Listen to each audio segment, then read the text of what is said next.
નમસ્કાર બાલમિત્રો, યુટ્યુબ ચેનલમાં આપનું હાર્દિક સ્વાગત છે. આજે ભાગ નંબર 22માં આપણે અંગ્રેજી મૂળાક્ષરનું સંકેતીકરણ એના દાખલાનું સોલ્યુશન મેળવશું. Practice work 5.1. તો ચાલો આપણે શરૂ કરીએ.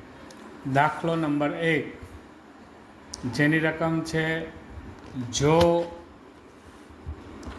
પી ને બી, એ ને ડી, આર ને ઈ, ઈ ને જી, એન ને જે અને કે ને સી કહેવામાં આવે તો પેન શબ્દ માટે શું લખાય?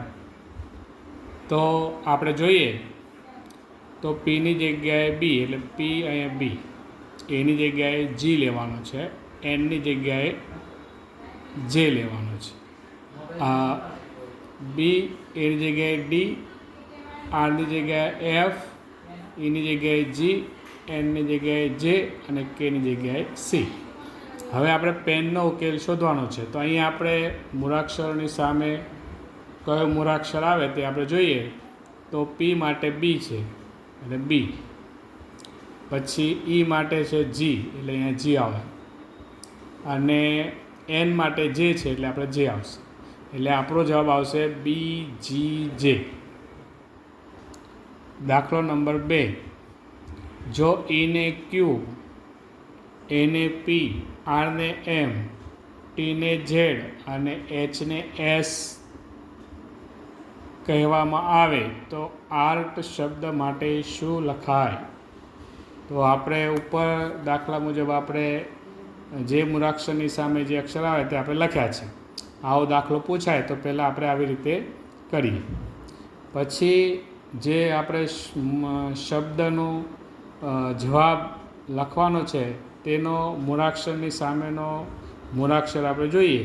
તો અહીંયા એ એટલે પી, આર એટલે એમ, ટી એટલે ઝેડ, એટલે આપણો જવાબ આવશે પી એમ ઝેડ.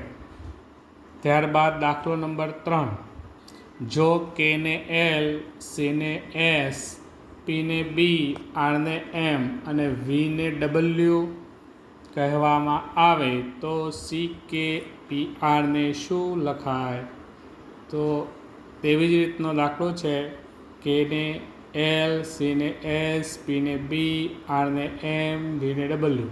તો હવે આપણે તેનો જવાબ આપણે શોધવાનો. તો એનો જવાબ થશે C S K L P B R M, એટલે એસ એલ બી એમ એનો જવાબ આવશે. ત્યારબાદ દાખલો નંબર 4, જો ઈ ને એ ને આર, આર ને એક્સ, એમ ને એસ અને ટી ને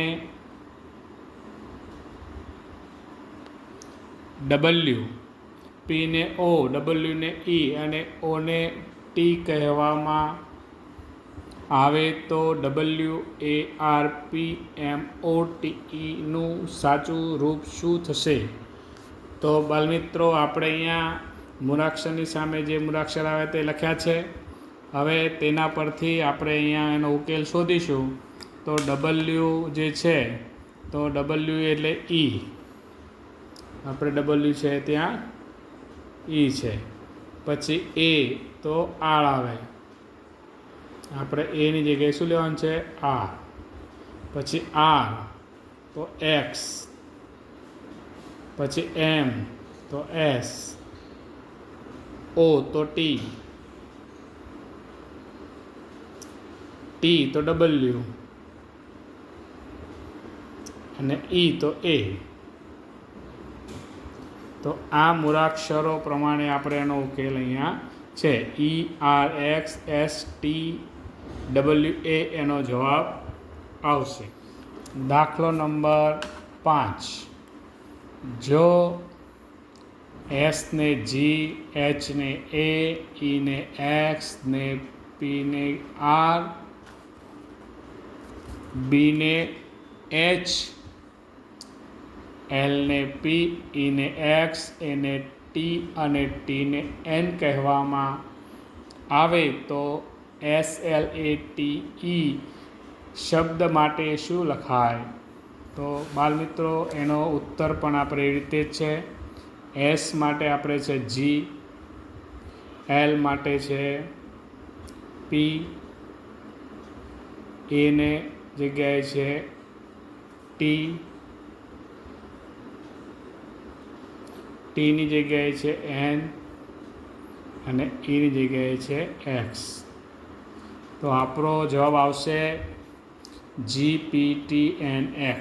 આ રીતનો એનો ઉકેલ આવશે. બાળ મિત્રો, આજે ભાગ નંબર 22ના દાખલાનું સોલ્યુશન આપણે મેળવ્યું.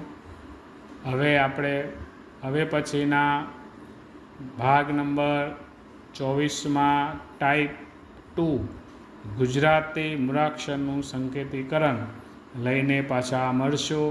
નમસ્કાર.